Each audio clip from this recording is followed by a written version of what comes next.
Buenas tardes, bienvenidos al trabajo práctico número 13 sobre patología esofagogástrica.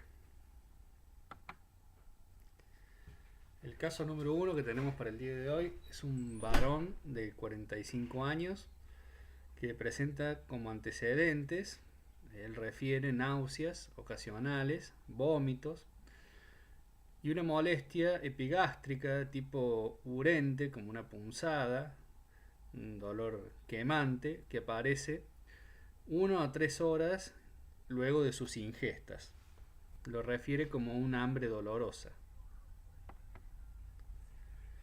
Al examen físico lo que encontramos es palidez de piel y mucosas y el resto un examen físico sin mayores alteraciones.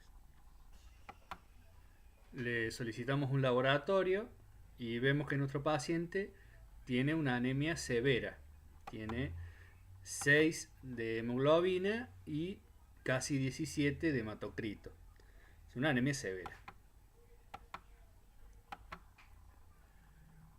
Bueno, ¿qué órgano blanco vamos a ir a estudiar? ¿Y cómo?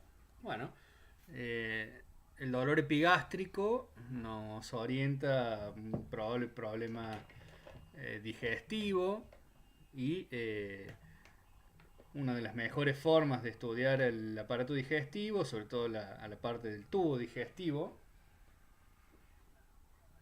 es la endoscopía. Vamos a realizar una endoscopía digestiva alta.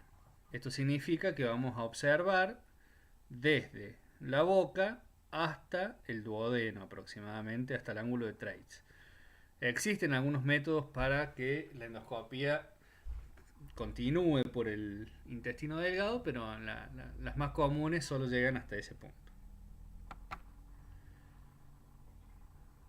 Vamos viendo nuestra endoscopía cuando llegamos a la mucosa gástrica, a un área de la curvatura menor.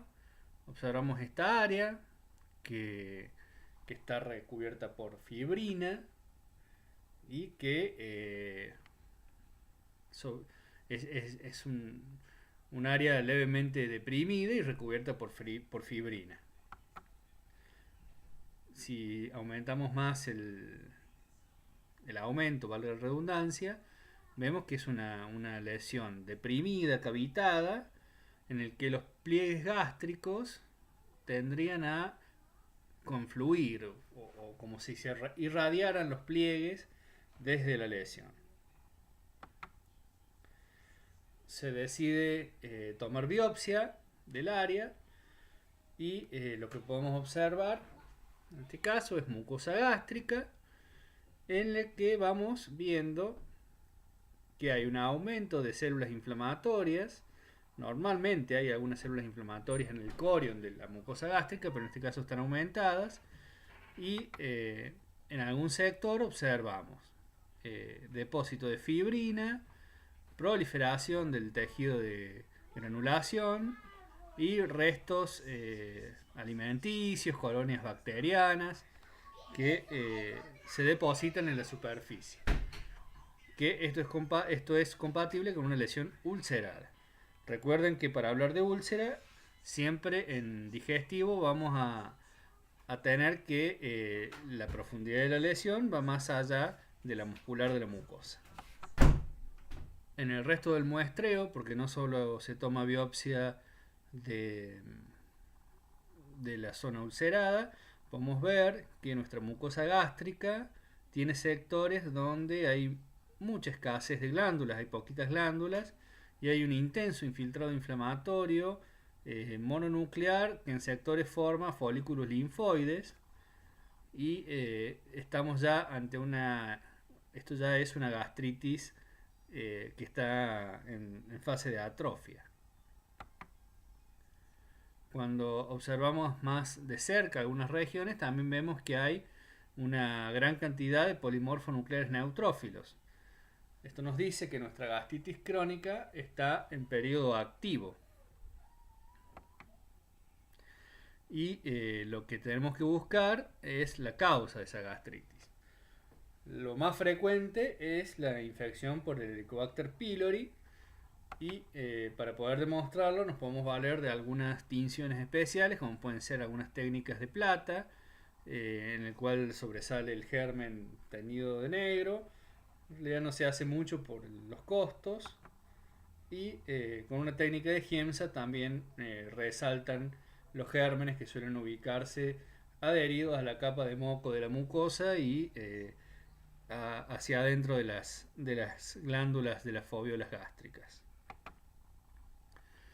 Bueno, nuestro paciente entonces tenía una úlcera péptica secundaria a su gastritis crónica activa con infección por Helicobacter pylori. Se le realiza la antibiótico terapia correspondiente para el Helicobacter, se le da tratamiento para reducir acidez gástrica, para favorecer la cicatrización de la úlcera y medidas higiénico-dietéticas orientadas a lo mismo. A las 72 horas, nuestro paciente reingresa por guardia con hematemesis, esto es vómitos sanguíneos, y melena, es decir, deposiciones con sangre digerida. En el ingreso a la guardia tiene una tensión arterial de 90-50 con 150 latidos por minuto, lo cual nos habla de que nuestro paciente está entrando en una fase de compensación del shock, por lo cual lo estabiliza hemodinámicamente y se lo manda a cirugía de urgencia. Luego de la cirugía recibimos la pieza quirúrgica en la cual se puede ver la lesión ulcerada con el sangrado activo, ya la pieza quirúrgica abierta, la lesión ulcerada con los pliegues con ese aspecto de irradiación desde la lesión. Acá se puede ver mejor lo de la irradiación de los pliegues, la lesión ulcerada recubierta por fibrina. Y acá el análisis histológico de la pieza quirúrgica, observando que la úlcera compromete todo el espesor de la mucosa, atraviesa la muscular de la mucosa y continúa a través de la submucosa. Tiene un revestimiento de material fibrino leucocitario y proliferación de tejido de granulación que está intentando rellenar el defecto causado por esta lesión. Otra imagen a menor aumento en el que podemos ver los bordes epitelizados de la úlcera y su base con el revestimiento de fibrina y incluso podemos ver que su progresión puede incluso comprometer las capas musculares y en algunos casos, como alguna complicación posible de la úlcera, la perforación de la serosa con la eliminación del contenido gástrico hacia la cavidad peritoneal.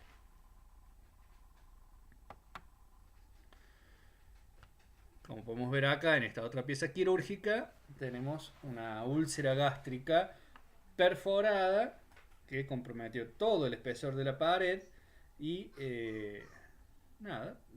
atravesó la serosa. La enfermedad ulceropéptica también se puede ver en el duodeno, no es exclusiva del estómago. Como podemos ver en este caso, una úlcera duodenal de similares características a las que veíamos previamente.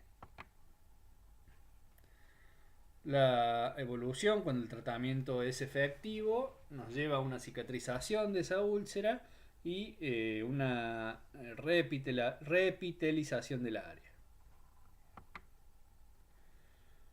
Un breve repaso de la fisiopatología de las úlceras pépticas.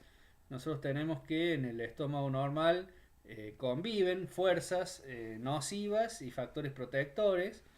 Entre los nocivos tenemos la propia acidez gástrica y las enzimas pépticas que de alguna manera son las responsables de la digestión alimenticia.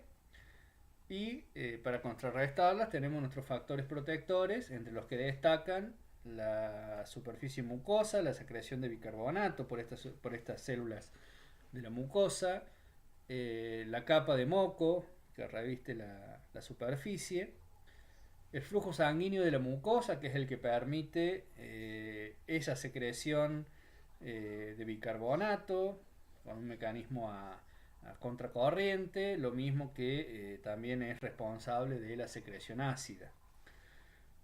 Cuando el flujo sanguíneo de la mucosa se ve afectado, es un factor de riesgo importante para producir lesiones agudas de la mucosa, y esto se ve claramente cuando tenemos casos de isquemia generalizada por shock o por traumatismos craneales. Es otra posibilidad. ¿Qué mecanismos lesivos, además de lo presente habitualmente? Tenemos la posibilidad de infección por Helicobacter pylori, el consumo de antiinflamatorios no esteroideos, tabaco, alcohol, hiperacidez gástrica, reflujo gastroduodenal. El contenido biliar es muy nocivo para la mucosa gástrica. Y la posibilidad de, como dijimos antes, isquemia, cuadros de shock, lesiones craneales o grandes quemaduras. El clásico ejemplo de las úlceras de Cushing y de Curling.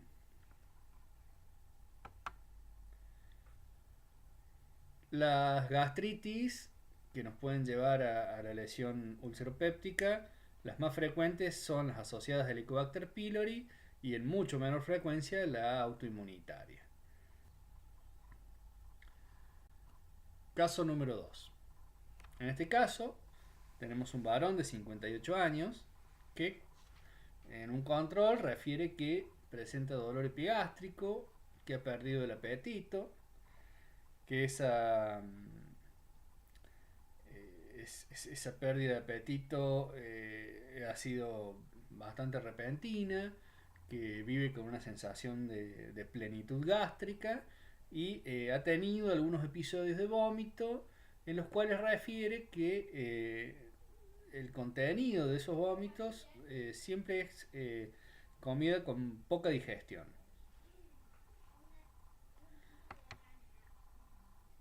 Hacemos un laboratorio y en este caso tenemos que nuestro paciente tiene una anemia no tan severa como el paciente anterior, y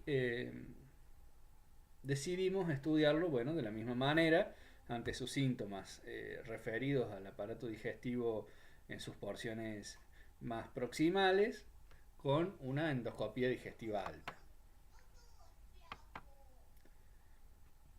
Observamos su mucosa gástrica, en la que los pliegues nos resultan poco distensibles, muy gruesos, si bien observamos como una superficie mucosa conservada. Hasta que llegamos a un área de la curvatura menor y podemos ver que tiene una lesión ulcerada, también revestida por fibrina, pero a diferencia de las que veíamos previamente en el paciente anterior, tiene unos bordes llamativamente sobrelevados. Esto nos plantea la posibilidad de que estemos ante una lesión ulcerada tumoral.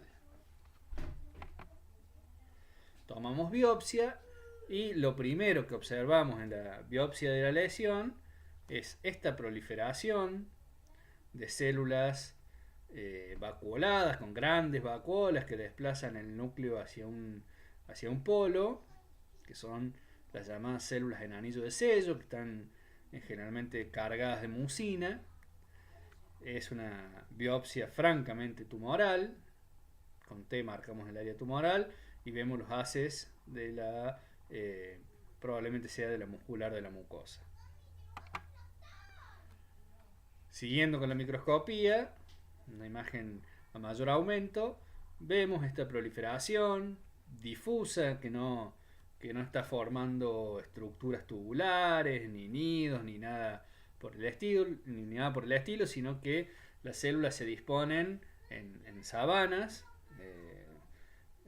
con un patrón sólido de crecimiento, con frecuentes células con grandes vacuolas, que son estas las llamadas células en anillo de sello que veíamos recién en la otra imagen. Se decide hacer una gastrectomía al paciente y macroscópicamente podemos ver esta lesión sobrelevada, ulcerada, es que si bien nos recuerda en parte a la úlcera péptica, tenemos que notar algunas diferencias. Por ejemplo, vieron que yo hacía hincapié en la úlcera péptica que los pliegues daban la impresión de irradiar desde la úlcera. En este caso, los pliegues no tienen tanto esa imagen, sino que parecen haber sido amputados abruptamente y no siguen esa línea ulcerocéntrica que veíamos en la úlcera péptica. Y también es llamativa la sobrelevación de los bordes de la úlcera, que es algo no tan común, de hecho que no se ve en las úlceras pépticas. Seguimos analizando macroscópicamente el estómago y vemos que si bien la superficie mucosa en grandes áreas está conservada, vamos a ver que en el tejido submucoso e incluso entre los haces de la muscular propia del órgano, podemos ver tractos tumorales e incluso que sobrepasan la muscular y transcurren en la serosa. Esto es una característica muy común de estos tipos de tumores gástricos difusos que macroscópicamente lo vemos como la linitis plástica, que es ese estómago indurado, como bota de cuero, que con mucho menos flexibilidad que la pieza normal, que justamente se da por la infiltración difusa de la pared del órgano, que le da mucho mayor consistencia por la propia desmoplasia que va generando el tumor. En este caso vemos ya a mayor aumento las mismas células en el anillo de sello. Fíjense que el anillo de sello, si bien tenemos la gran vacuola, además de la vacuola es necesario presentar un gran núcleo atípico, hipercromático, y en algunos casos con un nucleolo prominente, para considerarlas malignas, porque hay veces que tenemos histiocitos normales cargados de algún material lipídico que han fagocitado y pueden tener un aspecto tipo anillo de sello, pero nunca van a tener estos núcleos tan atípicos. El carcinoma gástrico difuso, vamos a tener células poco cohesivas, justamente porque están asociados a una mutación del CDH, que es el gen que codifica la decaderina. Entonces las células no van a tener una cohesión y es la razón por la cual no forman las estructuras tubulares. Sí vamos a ver las vacuolas de mucina con el núcleo tirado hacia la periferia. Si utilizamos técnicas de histoquímica, como puede ser la técnica de Paz, veremos que ese material que tienen en su interior es fuertemente Paz positivo, compatible con mucina. Es una técnica que nos ayuda, en este caso, a diferenciar, por ejemplo, si quedara alguna duda con la posibilidad de que sean histiocitos cargados de lípidos. Ustedes saben que el lípido no va a teñir con la técnica de Paz. Desde el punto de vista de la inmunohistoquímica, el cáncer gástrico difuso en general es queratina 7 positivo y más raramente queratina 20. Es muy frecuente en el cáncer gástrico, en el adenocarcinoma gástrico, la metástasis al ganglio de Virchow, que es el ganglio supraclavicular. No se conoce bien la razón de esa localización de metástasis, pero es algo frecuente en el carcinoma gástrico. Y otra localización frecuente de metástasis es a nivel del ombligo, que es lo que se conoce como el nódulo de la hermana María José.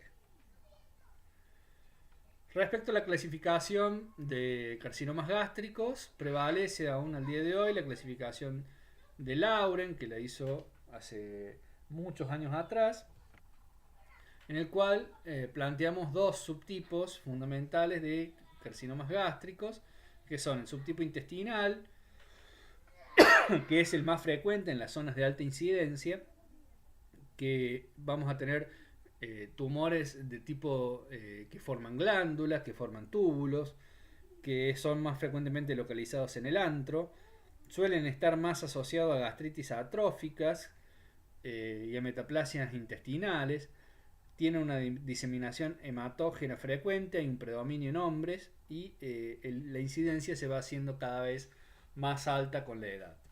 En cambio, el subtipo difuso, que es el que tenía nuestro paciente, tiene un predominio en mujeres, si bien no es tan marcado, y se da en grupos etarios más jóvenes, incluso a veces en la segunda, en la tercera década, en la cuarta década. Tiene una localización más frecuente en el fondo, techo gástrico. Hay una diseminación transmural y linfática muy marcada, que es lo que veíamos en la microscopía, esa linitis plástica. Tiene además ese aspecto infiltrativo, ese patrón infiltrativo, perdón. Tiene un pronóstico mucho peor que el subtipo intestinal, si bien los dos son tumores de mal pronóstico, el del subtipo difuso es peor todavía. Suele tener mutaciones de TP53 y de P16, además de la ya mencionada del CDH, que es el que tiene asociada la proteína E-caderina. Y es uno de los más frecuentes en las regiones de baja incidencia de carcinoma gástrico. Hay una clasificación que está surgiendo, que es la clasificación molecular del adenocarcinoma gástrico, que en este caso nos subdivide en 4 tipos, que vamos a pasar a mencionar, y se subdividen en 4 de acuerdo a la expresión de diversos genes que tienen diversas mutaciones.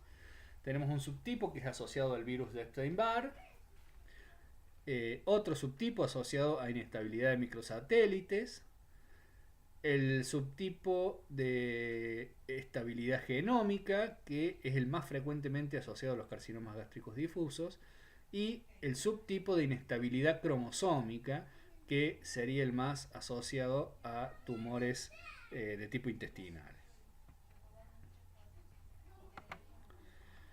Como vemos, el subtipo de estabilidad genómica es el